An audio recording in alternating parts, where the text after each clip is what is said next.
दौरान हरियाणा के सीएम सैनी द्वारा हरियाणा के किसानों के हित में एक बिल पास किया गया है, जिस पर आपको बता दें कि बिल सीड्स एवं पेस्टिसाइड एक्ट 2025 लागू किया गया है।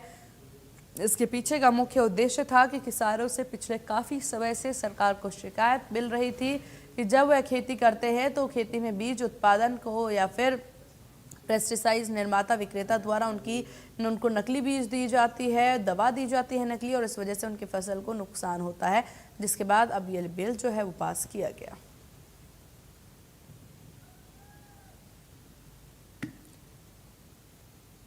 वहीं आपको बता दें कि इस मामले में कृषि मंत्री श्याम सिंह राणा ने कहा है कि अगर बीज असली है तो किसी को कोई दिक्कत नहीं होनी चाहिए। सरकार का उद्देश्य किसानों को नकली मिलावटी बीजों से निजात दिलाना है।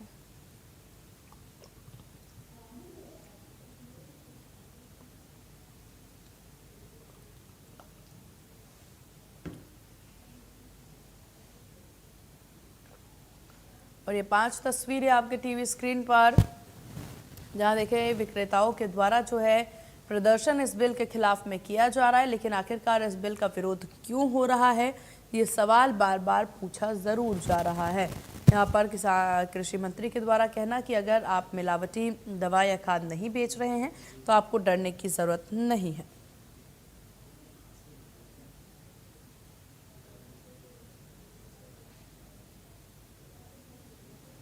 और ग्राफिक्स के जरिए आपको ये बिल के बारे में बता दें, जहां इस अधिनियम में दोषी पाए जाने पर निर्माता कंपनी को 2 साल की सजा होगी।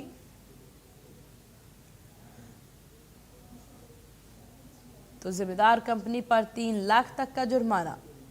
कंपनी दोबारा दोषी पाई जाती है तो 3 साल की सजा और इस रकम को बढ़ाकर 5 लाख किया जाएगा।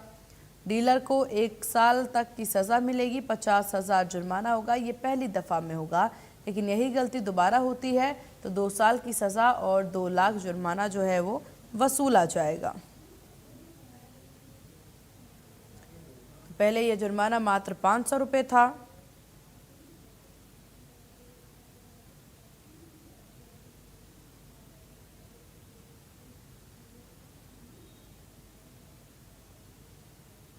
साथ ही 1,000 रुपये तक के जुर्माने की भी बात कही गई थी। तो आमदन तभी बढ़ेगी भी नकली बीज, नकली दवाइयाँ से वो छूट जाए। अब कंपनी वाले भी आए थे, वो कहते हैं जी हमारे तो पैकिंग में असली बीज है, और दुकान वाले कह रहे जी हम तो कंपनी का माल बेचते हैं, जो उसमें है वो उसी का है। अब थोड़ी चर्चा तो चली ना, कंपनी भी सतर्क है और दुकानदार भी सतर्क है।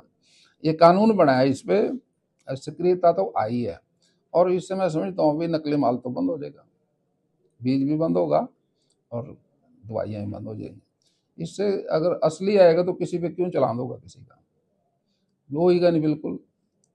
तो नकली पे है तो असली पे थोड़ी है, असली तो शुद्ध आएगा ना, उस पर कोई झगड़ा ना उस पर कोई। कांग्रेस के दिग्गज नेता एवं पूर्व केंद्रीय मंत्री वीरेंद्र सिंह ने वक्फ बोर्ड कानून का विरोध करते हुए कहा कि वक्फ पर कानून बनाकर केंद्र सरकार हमारे भाईचारे को नष्ट करना चाहती है।